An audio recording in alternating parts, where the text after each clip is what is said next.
نحمدہ ونصلی علی رسولہ الکریم اما بعد فاعوذ باللہ من الشیطان الرجیم بسم اللہ الرحمن الرحیم۔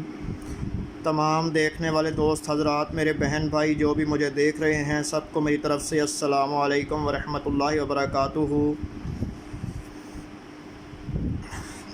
جو شخص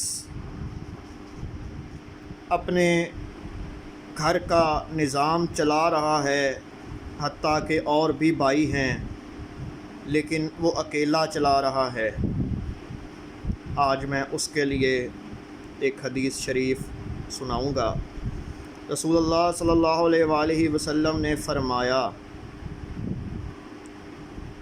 رسول اللہ صلی اللہ علیہ وآلہ وسلم نے فرمایا، جو شخص اپنے گھر والوں پر ثواب کی نیت سے خرچ کرے وہ اس کے لیے صدقہ ہے۔ اور آپ کو یہ بھی بتا دوں، اس حدیث کو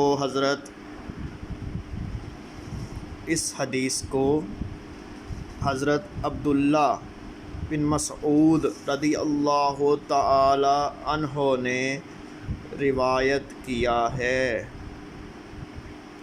تو جو شخص اپنے گھر میں حالات کو دیکھتا ہے، معاملات کو دیکھتا ہے، پر وہ مالک کی خوشنودی کے لیے خرچ کرتا ہے تو وہ اس کی طرف سے صدقہ ہے۔ اور میں آپ کو بتاتا چلوں کہ جو کوئی کچھ اللہ کی راہ میں دیتا ہے تو اللہ اسے اور بڑھا کے دیتا ہے۔ تم اللہ کی راہ میں ایک چیز دو گے، اللہ تمہیں انعام میں 2-3 اور دے گا۔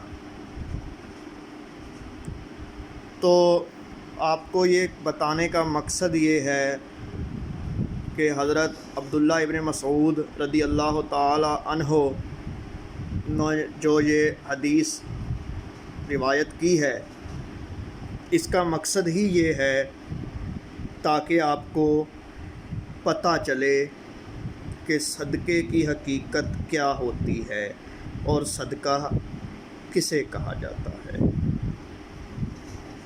آپ جب بھی نماز پڑھیں میرے لیے لازمی دعا کیا کریں اور مجھے اپنی دعاؤں میں لازمی یاد رکھا کریں۔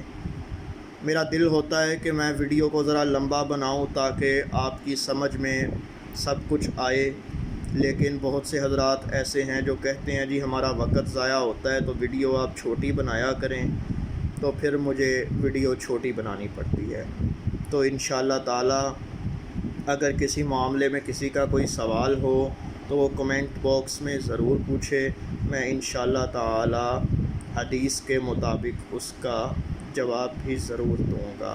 وما علینا الا البلاغ المبین۔